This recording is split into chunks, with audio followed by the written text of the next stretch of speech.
और इसीलिए कहा गया है भारतीय समय अनुसार 9:30 बजे, हो सकता है वहां जो स्टूडेंट मौजूद हो उनको इस भारतीय समय का इस वक्त किसी तरह से कोई उसका ताल्लुक ना हो, लेकिन रशियन टाइम के अनुसार 6 बजे किसी भी कीमत पर आप उन इलाकों से निकलकर जो आपको शहर बताए जा रहे हैं वहां पर पहुंचिए, किसी तरह भी पहुंचिए। लेकिन इसके अंदर एक पॉइंट भी है कि अगर आप इन जगहों से इतनी दूर हैं कि आप वहां तक नहीं पहुंच सकते हैं, तो आप बंकर में ही रहिए, because bunker is the safest. No, general Sinha doesn't agree with. ठीक है, देखिए हमारी एडवाइजरी प्लीज हो सकती है हमारी अपनी विश्लेषण, पर देखिए ये जो आपकी चल रही है ट्रेनें, ये वो इलाका है जो रशियंस कंट्रोल में है। आपको रशिया से प्रॉब्ली निकाला जाएगा, वो बताएंगे नहीं, वो पूरे रशियन कंट्रोल में है।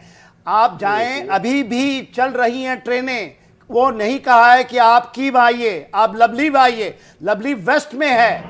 आपको प्रॉब्ली क्यों इतनी बड़ी जानकारी नहीं देंगे, क्योंकि ये रशियन फोर्सेस के लिए भी अगेंस्ट होगा। प्लीज एडवाइजरी सुने, किसी की बातचीत ना सुने, आप निकलिए। ठीक है, बंकर में रहना तो है, यदि आपको हिम्मत है कि बंकर में रहेंगे तो स्ट्रीट टू स्ट्रीट फाइटिंग नहीं होगी, रशियंस नहीं टच करेंगे आपको, यदि आपके पास रसद है। मगर मैं नहीं एडवाइस करता, यदि कोई बीमार है नहीं जा सकता तो ये कर सकता है। गजब सर, ये कैच 22 सिचुएशन, मतलब आप जब वॉर जोन में होते हैं। हाँ, देखिए कोई दिक्कत नहीं है, नहीं मान रहे हैं। वहां पर क्या कर रहे हैं कि इंडियन के ना एजेंट्स हैं, लेडीज हैं, डॉक्टर्स हैं, नहीं निकलने दे रहे हैं, बोलते कुछ नहीं होगा हम बचा लेंगे।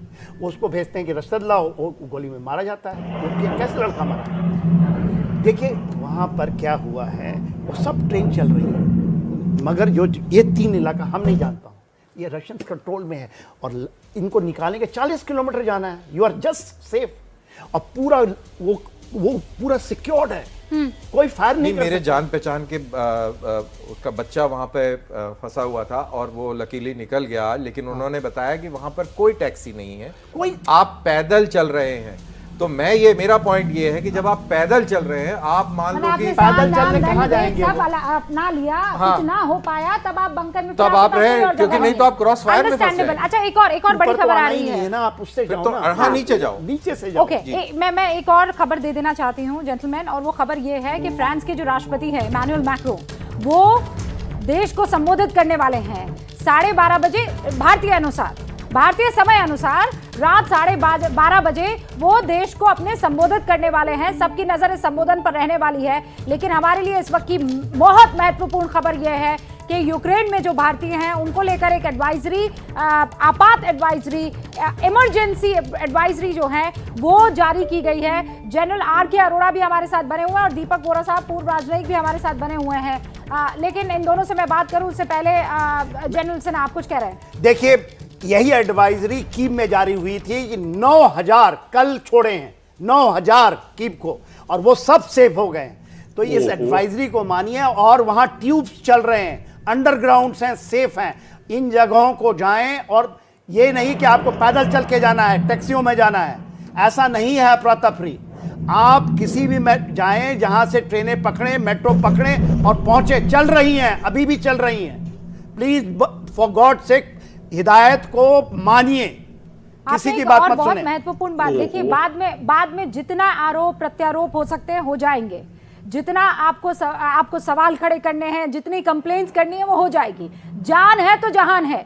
इस वक्त अगर आप कह रहे हैं कि कोई हमारी सुनवाई नहीं कर रहा है, कोई हमको लेने के लिए नहीं आ रहा है, ये तमाम सवाल एबीपी न्यूज उठाएगा। क्यों अधिकारी वहां नहीं पहुंचे, कैसे नहीं पहुंचे, क्या पहुंच जाना चाहिए था, क्या लेट हो गए, क्या जल्दी पहुंच गए, सब बात में हो जाएगा। पहले अगर ये एडवाइजरी आपको जारी की गई है तो इसे बहुत सीरियसली लीजिए, गंभीरता से लीजिए, और किसी भी तरीके से उन 3 जगहों पर, ये 3 जगह है कहाँ कर्नल दानी? ये सारी की सारी खार्किव के वेस्ट में है और सबर्ब्स में है। ये खार्किव से जुड़े हुए इलाकों में ही है, पश्चिम की तरफ है ये। अच्छा,